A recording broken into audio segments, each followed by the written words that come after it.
السلام علیکم ورحمۃ اللہ وبرکاتہ۔ نحمدہ ونصلی علی رسولہ الکریم، اما بعد۔ اعوذ باللہ من الشیطان الرجیم، بسم اللہ الرحمن الرحیم۔ یا ایھا الذین آمنوا اوفوا بالعقود۔ وقال تعالی فمن يعمل مثقال ذرة خيرا يره ومن يعمل مثقال ذرة شرا يره۔ صدق اللہ العظیم۔ آج کی مجلس میں مزدور کے، ملازم کے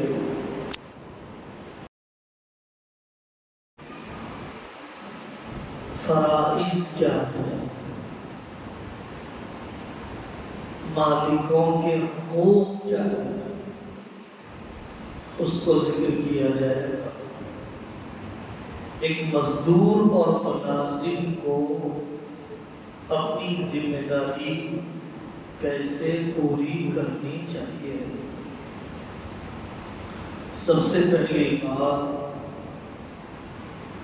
ہمارے معاشرے میں نوکری کرنے کو معیوب سمجھا جاتا ہے۔ بہت عرصے تک نواب رہے، ایک زمانے تک مسلم ریاست رہی، اس کا اثر یہ تھا کہ ہم غلامی نہیں کریں گے۔ یاد رکھنا چاہیے، خالی رہنے سے بہتر، چبوترے بازی سے بہتر، سسرال کے ٹکڑوں پر پلنے سے بہتر، بڑے بھائی کی کمائی پر جینے سے بہتر یہ ہے کہ کوئی حلال مزدوری کی جائے۔ دوسری ایک غلط فہمی یہ ہے کہ تھوڑی مزدوری پر کام کرنا طبیعت پر بوجھ ہوتا ہے، بہت زیادہ۔ حضرت رسول اللہ صلی اللہ علیہ وسلم نے فرمایا، میں نے مکہ مکرمہ کی ان پہاڑیوں میں چند قیراط، بہت تھوڑے پیسوں کے بدلے میں مزدوری کی ہے۔ حضرت آقا صلی اللہ علیہ وسلم کوئی حلال کام ذلت کا ذریعہ نہیں، کوئی حرام کام عزت کا ذریعہ نہیں۔ لوگ بینک کی ملازمت، رشوت کا لین دین، جھوٹ اور دغے بازی کے ذریعے سے کمیشن، یہ ذلت کی حرکتیں ہیں۔ معاشرے کی نظر میں چھوٹا سمجھے جانے والا کوئی حلال کام ذلت کا سبب نہیں ہے۔ بکریاں چرانا عام طور پر جنہیں دھنگر کہا جاتا ہے، بکریاں چرانا کتنا پر مشقت کا ہے۔ انبیاء علیہ السلام نے بکریاں چرائی ہیں۔ حضرت موسیٰ علیہ السلام کا بکریاں چرانا قرآن میں مذکور ہے۔ اس ذہنیت کو بدلنے کی ضرورت ہے۔ تیسری بات، تقسیم کار۔ وَلَوْ بَسَطَ اللَّهُ الرِّزْقَ لِعِبَادِهِ لَبَغَوْا فِي الْأَرْضِ۔ عقل اللہ نے الگ الگ بنائے، صلاحیتیں اللہ نے الگ الگ پیدا کی. ملازم کا مزاج، مالک کا مزاج، ایک میں رزق لینے کا حوصلہ، ایک میں رزق لینے کے حوصلے کا نہ ہونا. یہی وہ فرق ہے جو ایک کو مالک دوسرے کو مزدور بنا دیتا ہے. لیکن کوئی محض مزدور ہونے کی وجہ سے اللہ کے یہاں بہت بڑا باکمال نہیں ہے. کوئی مالک ہونے کی وجہ سے محض مالک ہونا اللہ کے یہاں مقبول ہونے کی دلیل نہیں ہے. نحن قسمنا بینہم معیشتہم، اللہ نے روزی تقسیم کر دی ہے. کسی کو مالک بنا دیا، کسی کو مزدور بنا دیا، کسی کو مالک بنا دیا، کسی کو ملازم بنا دیا. ذمہ داری کا احساس. اسکول میں پڑھانے والا، ایک کارپینٹر، ایک پینٹر، ایک انجینئر، ایک ٹھیکیدار، ایک کانٹریکٹر کے اندر ذمہ داری کا احساس. جس کام کو میں نے اپنے ذمہ لیا ہے اس کا حق ادا کروں، یہ اسلام کا مطالبہ ہے. ان اللہ تعالی کتب الاحسان علی کل شیء. اللہ یہ چاہتے ہیں کہ بنیاد کی کھدائی سے لے کر آخری کیل کے مارنے تک فنی باریکیوں، ٹیکنیکل میچورٹی کے ساتھ ہونا چاہیے. ان اللہ تعالی کتب الاحسان علی کل شیء. ملازم کو چاہیے، امپلائی کو چاہیے کہ وہ اپنے فن کو بہتر سے بہتر کر لیں، اپڈیٹ کر لیں، نئے تجربات کو سیکھنے، نئے میتھڈ کو لانے، نئے جنرلز کو پڑھنے، نئے رسائل کو دیکھنے، نئے ماہرین کی صحبت پانے کی فکر میں رہنا چاہیے. اسی کام کو ذمے میں لے جس کام کو جانتا ہے. جس کام کو ذمے لے لیا گیا اس کام کو سیکھنے کی فکر کرے. انجینئرنگ پڑھا تھا، جھوٹے اٹینڈنس دلوائے تھے، رشوت کے ذریعے سے ہی سرٹیفکیٹ حاصل کیا، اب بیرون ملک اسی پر ملازمت کے لیے چلا گیا. کام آتا نہیں ہے، اب کیا کیا جائے؟ بڑی رسوائی، بڑی خفت لوگوں کے درمیان سیکھی ہے.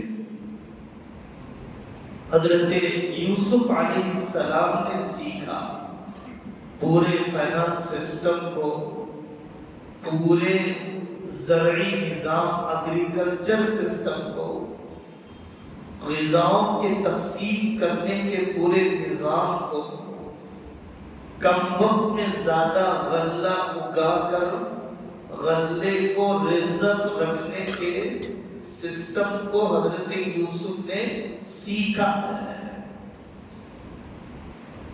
حضرت موسیٰ علیہ السلام کا کمال قرآن یہی سنت ہے، قابلیت اور امانت. وہ حدیث تو یاد رہتی ہے کہ مزدور کو مزدوری دی جائے اس سے پہلے کہ اس کا پسینہ سوکھ جائے. لیکن مزدور کو بھی سوچنا چاہیے کہ واقعتاً پسینہ نکلا بھی یا نہیں نکلا، واقعتاً ذمہ داری کا بوجھ ایسا اٹھایا گیا نہیں اٹھایا گیا. کام کے اوقات ہیں 9 بجے سے لے کر 4 بجے تک. کام کی نوکری ہے یا وقت کی نوکری ہے. پوری دیانتداری کے ساتھ آدمی اس کام کو یا اس وقت کو یا وقت اور کام دونوں کو اگر اگریمنٹ ہوا ہے اس کے مطابق پورا کریں. نفل نماز بھی اوقات ملازمت میں بغیر اجازت کے پڑھنا جائز نہیں ہے. قرآن نے کہا اوفو بالعقود، اے ایمان والو اپنے وعدے کو پورا کرو. یہ غلط فہمی بہت مشہور ہے. حضرت مفتی تقی عثمانی صاحب دامت برکاتہم نے لکھا کہ دینی کام میں جانے کے لیے، اپنے شیخ کی صحبت میں جانے کے لیے لوگ یہ کہہ کر لیو لگاتے ہیں، یہ کہہ کر چھٹی لیتے ہیں کہ ہم روحانی بیمار ہیں. جب سکھ کا لفظ کہا جاتا ہے، بیماری کا لفظ کہا جاتا ہے، عرف عام میں جسمانی بیماری مراد ہوتی ہے، اخلاقی یا روحانی بیماری مراد نہیں ہوتی ہے. یہ دھوکہ ہے. اس طرح کی غیر حاضری کے بعد لی جانے والی تنخواہ بلا شبہ حرام ہے. اگر دین کی محنت میں حصہ لینا ہے، اپنے کسی شیخ کے پاس جانا ہے، کسی دینی اجتماع میں شریک ہونا ہے، تب تنخواہ کٹوائے، سچ بولے. کام کو بہتر بنانا ہم دین کیوں نہیں سمجھتے؟ ملازمت کی جگہ پر نئے تجربات اور نئے آئیڈیاز لانا ہم دین کیوں نہیں سمجھتے؟ حضرت رسول اللہ صلی اللہ علیہ وسلم نے فرمایا اس ملازم کی نماز کا ثواب دوہرا ہے کہ جو اپنے رب کو بھی خوش کرے، اپنے مالک کو بھی خوش کرے. جو اپنے رب کو بھی خوش کرے، اپنے مالک کو بھی خوش کرے. کمیشن کا رواج بہت بڑھتا جا رہا ہے. ہر کاروبار میں تقریباً کمیشن. مسائل علماء کو پوچھنا چاہیے. ایک میکینک ہے، اس سے ایک آدمی اپنی گاڑی بنواتا ہے اور اس سے کہتا ہے ضرورت کا سامان آپ فلانی دکان سے نہ لیجیے. اس اعتماد پر کہ میکینک تو میرا ہے، اور وہ میکینک دکان والے کے پاس جائے، وہ کارپینٹر دکان والے کے پاس جائے، وہ پینٹر دکان والے کے پاس جائے اور اس سے سامان بھی خریدے اور گاہک بھیجنے کا کمیشن بھی لے. اکثر و بیشتر یہ شکل حرام ہے. اس طرح کا کمیشن لینا، آنے والا گاہک اس اطمینان کے ساتھ ہے کہ آپ اس کے نمائندہ ہیں، اس اطمینان کے ساتھ ہے کہ آپ کم قیمت میں سامان لائیں گے.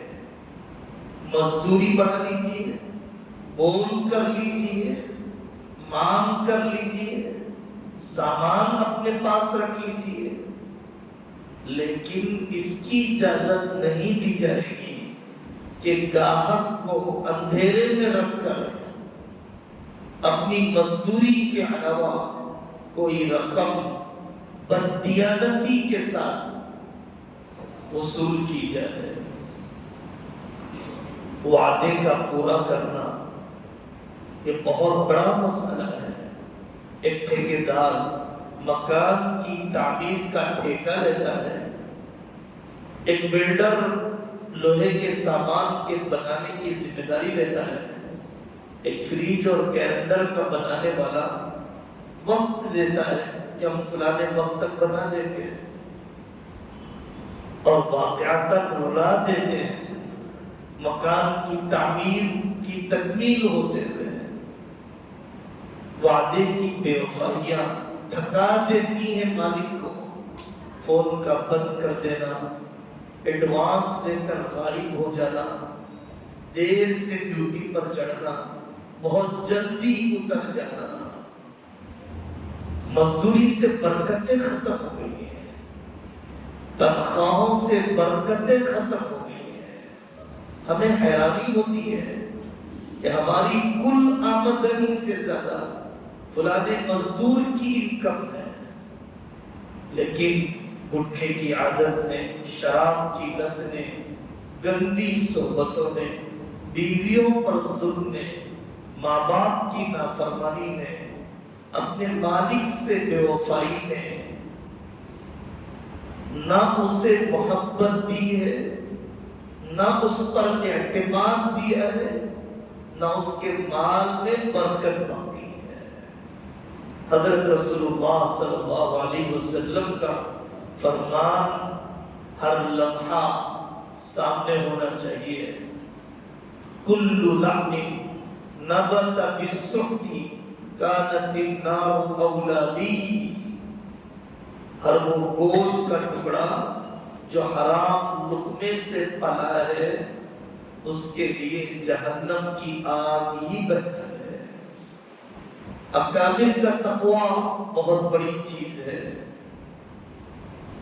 ڈیوٹی کے اوقات میں کوئی پرسنل میٹنگ کے لیے آ گیا، گاؤں دیہات سے رشتہ دار ملاقات کے لیے آ گئے، وہ گھڑی دیکھ لیا کرتے تھے کہ 9 بجے سے پونے 10 بجے تک میرے ایک رشتہ دار نے ٹیچنگ کے اوقات میں پرسنل ملاقات کی ہے، ذاتی کام میں نے کیا، آدھے گھنٹے کی تنخواہ کیلکولیٹ کر کے وہ لوگ واپس کر دیا کرتے تھے۔ یہ تو فتوے کا تقاضا ہے، یہ فقہی مسائل کا تقاضا ہے۔ تقوی کا ایک نمونہ مظہر العلوم کے ایک ناظم کا طریقہ تھا۔ جن سالنوں میں تیل بہت ڈالا جاتا ہے، جن علاقوں میں سردی بہت ہوتی ہے، سالن کی تری، سالن کا تیل اوپر جمع ہو جاتا ہے، گرم کیے بغیر کھایا نہیں جاتا۔ یہ مدرسے کی بھٹی کے قریب اپنے برتن کو رکھ کر سالن کو گرم کر دیا کرتے ہیں، تو باقاعدہ چولہے کا استعمال نہیں کیا، آگ کا استعمال نہیں کیا، لکڑی کا استعمال نہیں کیا، لیکن انہوں نے چونکہ اپنے ذاتی کام کے لیے استعمال کرنے کا ایک رخ ہے، اعتبار ہے، اتنے پیسے جمع کر دیا کرتے تھے۔ دیانتداری کا تقاضا، اللہ تبارک و تعالیٰ کا نظام یہی ہے کہ مرد پر 2 پیسے کمانا گھر کے باہر کی ذمہ داری، عورت پر خاندان کی پرورش، اولاد کی تربیت، ماں باپ کی خدمت، شوہر کی ضروریات کی تکمیل، اپنی عورتوں سے نوکری کروانا، نائٹ ڈیوٹیاں کروانا، آئی ٹی کی ملازمت کروانا، عام حالات میں بے غیرتی ہے، عام حالات میں خاندان تباہ ہو جاتے ہیں، بیوی شوہر کے رشتے کا اعتماد ختم ہو جاتا ہے، نسل آوارہ ہو چکی ہے، خاندان کی کڑیاں کمزور ہو جاتی ہیں جب عورت گھر سے باہر نکلتی ہے۔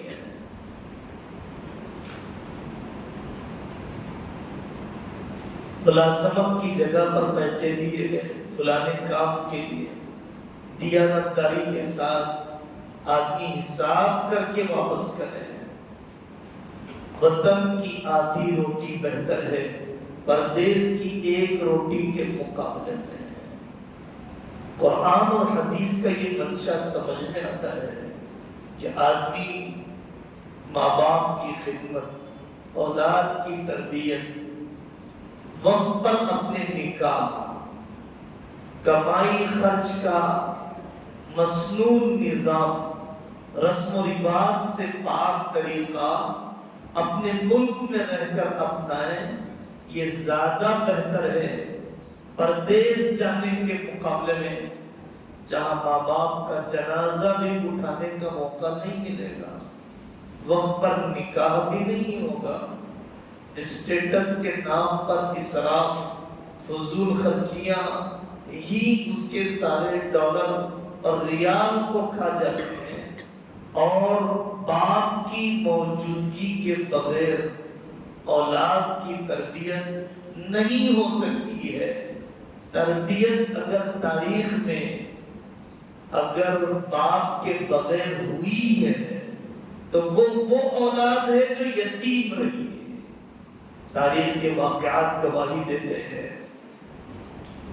ملازمت کرنے سے پہلے معلوم کر لینا چاہیے کہ کون سی نوکری جائز ہے، کون سی نوکری ناجائز ہے، جس میں حرام میں تعاون کرنا لازم ہوتا ہے۔ سود کا لین دین، انٹرسٹ کا لکھت پڑھت، داڑھی کا موڑنا، بے حیائی کا پھیلانا، کون سی ملازمت ہے؟ عام طور پر multi level marketing, channel marketing, click کرتے رہیے، اے اور بی کا گروپ بڑھاتے رہیے، جوائن کرتے رہیے، پیسے آپ کو آتے رہیں گے۔ الحلال ما احل والحرام ما حرم۔ اپنی عقل کو پیمانہ مت بنائیے۔ حلال و حرام کے کرنے کا اللہ کی شریعت پیمانہ ہے، اللہ کا قانون معیار ہے کسی چیز کے حلال اور حرام کے ہونے کا۔ ورنہ ایک چور زیادہ محنت کرتا ہے پنکھے کے نیچے اطمینان کے ساتھ ملازمت کرنے والے کے مقابلے میں۔ اگر محنت ہی حلال ہونے کی بنیاد ہے تو چور کی محنت کچھ کم نہیں ہے، بے حیا جسم فروش کی محنت کوئی کم نہیں ہے ایک گھریلو باحیا عورت کے مقابلے میں۔ علماء سے پوچھنا چاہیے کہ کون سی ملازمت۔ جھوٹی سرٹیفکیٹ کا رواج یونیورسٹیوں میں، کالجز میں اپنی سرٹیفکیٹ جمع کر دیتا ہوں، جتنے فیکلٹی رکھنا چاہیے، جتنے ٹیچرز رکھنا چاہیے، کالج نے نہیں رکھے۔ حکومت کو شو کرنے کے لیے میری سرٹیفکیٹ کا استعمال، طلباء کی تعلیمی خودکشی کر دی گئی، نظام تعلیم کو بے جان کر دیا گیا، اور جو مزدوری میں نے اپنے سرٹیفکیٹ پر لی ہے وہ میں نے ہرگز حلال نہیں لیا ہے۔ دو بول سننے کی عادت رہنی چاہیے۔ ان لصاحب الحق مقالا۔ حضرت عمر رضی اللہ عنہ کے پاس ایک شخص نے، زید بن شعانہ نے بغیر مانگے کے قرض دے دیا، وقت سے پہلے مانگنے لگ گیا۔ حضرت نبی پاک صلی اللہ علیہ وسلم کی شان میں گستاخی بھی کرنے لگا۔ حضرت آقا صلی اللہ علیہ وسلم نے ان سے فرمایا کہ بھائی دو بول بولتا ہے تو بولنے دو، ان لصاحب الحق مقالا، اس سے بولنے کا حق ہے۔ آفس کا سامان ذاتی کام کے لیے، ایسے اللہ کے نیک بندے ہر زمانے میں رہے۔ آفس کی گاڑی کو ذاتی ضرورت کے لیے استعمال نہیں کیا۔ جس زمانے میں فون کی کمی تھی اور موبائل کی ایجاد اور اس کا اتنا پھیلاؤ نہیں ہوا تھا، تو آفس کا فون اپنی ضروریات کے لیے استعمال کرنے میں احتیاط، ملازمت کی جگہ کا پیٹرول اپنی ذاتی ضرورت کو استعمال کرنے میں احتیاط، یہ ملازمت کا تقویٰ ہے۔ پھر اللہ کی مددیں دیکھیے جب اس تقوی کے ساتھ ملازمت کی جائے۔ اللہ تبارک و تعالی ہم سب کو حلال لقمے کی دولت عطا فرمائے، حرام کی ہر قسم سے اور فریب کی ہر قسم سے اللہ ہم سب کی حفاظت فرمائے۔ وآخر دعوانا ان الحمد للہ رب العالمین۔